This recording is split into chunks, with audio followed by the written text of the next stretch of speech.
Friday night is football night. Thanks for being with us for a Week 4 edition of the NBC 26 Friday Night Blitz.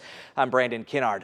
Over the years, we have rarely gone wrong with a Kimberly Appleton North matchup, so that's where our Sports Showdown crew headed tonight. First meeting this year after they split the season series a year ago, Appleton North winning the playoff meeting. So Kimberly seeking revenge, and they come out with a big special teams play here. Opening kickoff, the fumble recovered by the Papermakers right at the 30-yard line. Credit to North's defense, though, they held to a field goal. Not a lot of big plays in this game. Early second quarter, Kimberly finally finds the end zone as Blake Berry from short yardage puts them up 10-0. Late first half, got a 2-minute drill situation here. Seth Myron looking deep, but he's got his man. It's Ethan Kreider.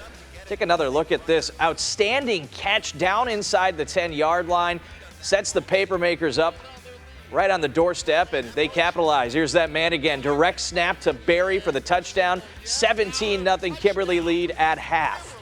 Late in the game, Makers looking for some insurance here. It's that same score, 17-0. Myron connecting with Abe Coronado near the goal line, but he fumbles it. North recovers. The Lightning offense never able to get anything going, though. Kimberly gets another stop, and they get the shutout. 17-0 the final score there. Tyler Jobe is with the Makers head coach. Thanks a lot, Brandon. I'm here with Kimberly head coach Chad Michaelwitz. And Chad, what was the game plan tonight? I saw you guys running the ball a lot. Yeah, you want to establish the run in any big game, but we're kind of ready for a little bit of everything. We have multiple formation packages, but as the game kind of materialized, there was kind of two things that were going on in my mind: possessive football, and also, you can't be afraid to punt in games like this. You got to help your defense out. We knew our defense was going to make it very difficult on them, so it was kind of maybe running on third and longer situations than I normally would, but knowing that if we don't get it, I might be in a position to go for it on fourth down, which we did a couple times, or we're okay punting because we got a lot of faith in our defense. And you said you knew your defense was going to play well, that you have a lot of faith in them. They shut out, Kimberly's top rival tonight. Just what do you make of the defense's effort? Yeah, we don't want to start believing how good we are because that's the moment you start regressing. But these kids work hard. I was fortunate to come in and become the head coach in this program, and the strength and conditioning and the continuity between different athletic programs within Kimberly High School. Like, our kids work hard for a long time and at a pretty elite level. So we knew we had a pretty special group, but it's our job now to kind of keep them humble and hungry and keep working. All right, thanks a lot for your time, Chad. Congrats on the win. All right, go Makers. All right, Brandon, back to you. Don't be afraid to punt. I got to remember that next time I'm playing Madden. Staying in the FBA, another big one here. Undefeated Neenah hosting Fond du Lac. First score of the game here early on from the Rockets, Jace Jenkins. He has had a phenomenal start to the season. Hits that far pylon for the touch. That puts the Rockets on top early. And, man, these guys can run the ball. They have done it week in and week out. Another one here. This is Grant Dean coming right at you. 70-yard score. That puts them up 24-14. Neenah pulls away to win it 38-20. So a look at the FVA standings. At least the top 4 teams right here. Kimberly and Neenah definitely looking like the squads to beat. They will play each other October 7th. But don't look too far ahead. Neenah has Appleton North next week. Staying in the Fox Valley, it's the oldest rivalry in Appleton. FVL and Xavier, 52nd edition of the Apple Bowl. Foxes start with the ball. Liam Hygis looking deep. He is picked. Tyler Brightman goes up and gets it. Doesn't result in any points. Next FVL possession. Guess who that is? Brightman again with his second pick of the game. He could just never get anything going offensively, though. And here's FVL finally breaking through.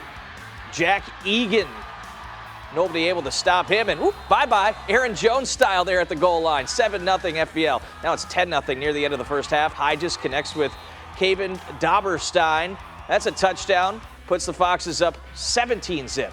It's 17-7 now, second half. Hygis, well, he does it himself that time, reaching in for the score. 10-yard touchdown run. 24-15, the final score. FVL wins the rivalry game. Here's John Miller. It was the 52nd edition of the Apple Bowl tonight as Fox Valley Lutheran hosted Xavier, and it was a slow start for the Foxes. They had 2 interceptions in the first quarter, but they hung in there behind their rugged defense to go on to win 24-15. I caught up with head coach Seth Yeager after the game. It's a great rivalry, and we enjoy it every single year. Our students do, our players do. it's a fun tradition. And most importantly, though, it's another win for us to qualify for the playoffs. That's a big thing. It's huge. First half was awesome defensively. Again, they played really well. Our guys recognized their keys.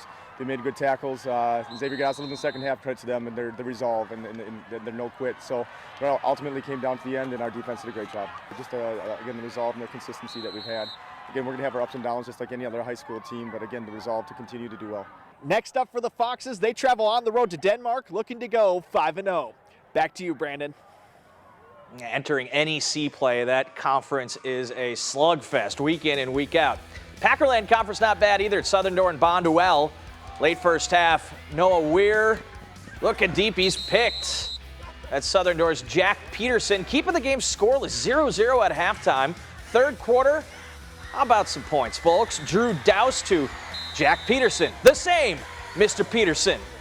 Eagles go up 6-0, and their defense did the rest. That's all the offense needed. Final play of the third quarter, Weir on the keeper. Whoop, that ball pops way out.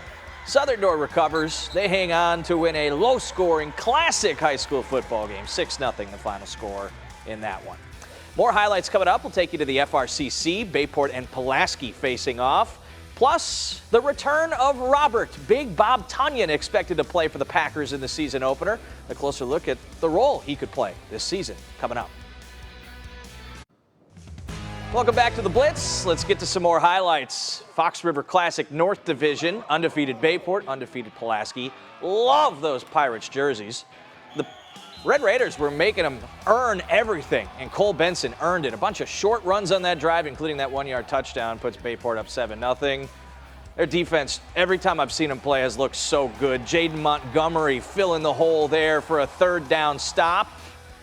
Gives the ball back to his quarterback, and Benson's going to score it again around the right edge. Keep your eye on him. He's got the end zone. Another touchdown run for the Pirates QB. They win it 23-7. Just down Highway 41, West Pier hosting Ashwaubenon. We'll pick it up in the second half. Boone Kirst for the Jaguars. Looking to throw. Picked off by Carter Schmidt, who went down and got it. That's Schmidt's third interception of the night. A few plays later, cashing it in. Ben Lemerand on the jet sweep. He gone. That TD puts West Pier up 36-7. They could score some points, folks. Ashwaubenon, well, they had a highlight in them, backed up against their own end zone. Gus Newell takes the handoff, and he is off to the races. I don't know if I've ever seen a high school football run that long. 98-yard touch. But there was no stopping the Phantoms tonight. Najee Mitchell, not as long, but it counts the same. 6 points either way. West Pier wins it 43-20.